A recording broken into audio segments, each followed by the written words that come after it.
The text says that the city got stirred and asked who he was.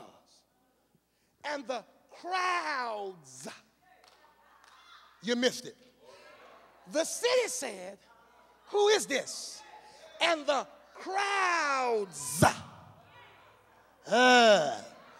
This lets me know that there was more than one crowd praising God.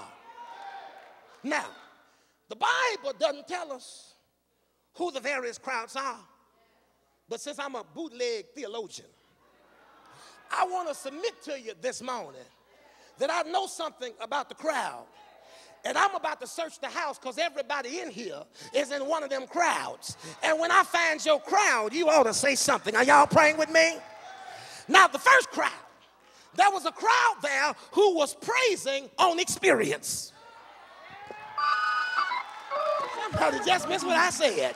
I said the first crowd, there was a crowd there who was praising God on experience.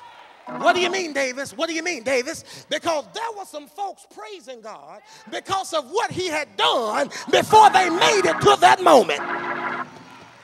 See, when you know what the Lord has done that nobody else could do, that ought to lead to some praise. When you know if it had not been for God, that ought to lead to some praise. When you know it was God who brought you through.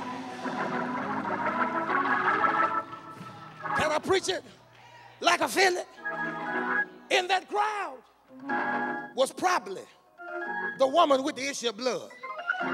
Where you at? Somebody in here who felt like you were broke and life was broken.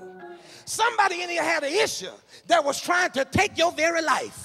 But you messed around and touched Jesus, and now everything is made all right. Peter's mother-in-law was probably in that crowd. Where you at? He didn't do it for you, but he did something for your family. It wasn't for you that he did it, but he did it for your mama. He did it for your daddy. He did it for your sister. He did it for your brother. Is there anybody here that can thank God that he did it for your family? In that crowd was probably the man with a demonic spirit from Gadara who was running through the graveyards, cutting himself on tombstones because he was possessed by a demonic spirit. Where you at? You were controlled by spirits of drugs. You were controlled by the spirit of alcohol. You were controlled by the spirit of insecurity. But when Jesus laid his hands on you, that demon had to let you go. Still looking for you. Oh, Bartimaeus was probably in that crowd. Oh, blind Bartimaeus, where you at? See, somebody in here used to having folks to describe you based on what was wrong with you. Folk used to identify you based on what you were going through. But when Jesus messed around and touched you, he made everything new. Am I talking to anybody in here?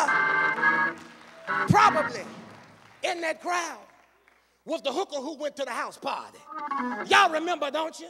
She walked up in the party, probably filled with some of her clients, and she forgot all about the crowd and got down and washed Jesus' feet.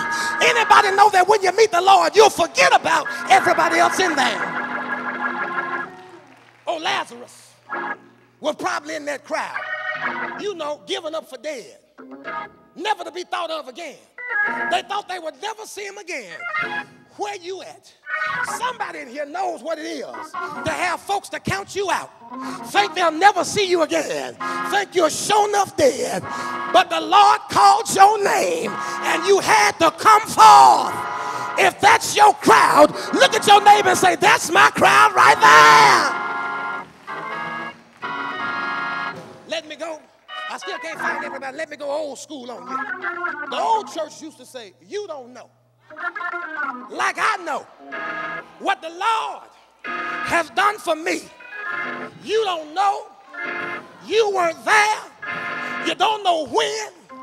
And you don't know where. So if you're ignorant of my issue, then stay out of my praise, because you don't know what I know.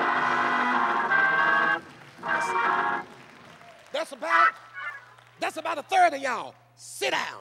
Let me catch this next crowd. So that was one crowd praising on experience. But then there was another crowd praising on expectation. God help me preach. There was one crowd that was praising on Thanksgiving. Watch me now. Verse number 9, we didn't read that, but verse number 9 says that they cried out, Hosanna to the Son of David. Now, Hosanna literally means save now. So this crowd who is shouting Hosanna, they're shouting because they've been under Roman oppression and Jewish pressure. Please don't miss me now. They know that they're the chosen ones, but they're living beneath their calling and it's inconsistent with their identity. They know that they're anointed and chosen, but there is something oppressing them and preventing them from walking in their true identity. Y'all still ain't got it. I said they know they've been chosen, but they're not living like they've been chosen. So this Jesus has come to liberate them from the thing that's oppressing them and keeping them from walking in their true identity. So they said, Hosanna, save now. The Son of David. Now, the Son of David, please don't miss this, is a direct reference to the messianic deliverer who had been promised from the line of David, who had been promised that when he came, his kingdom would continue forever. You just missed it.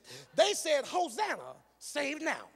Son of David, which was a direct reference to the Messiah who had been promised from the line of David. And they said when he comes, whatever he does is going to last forever.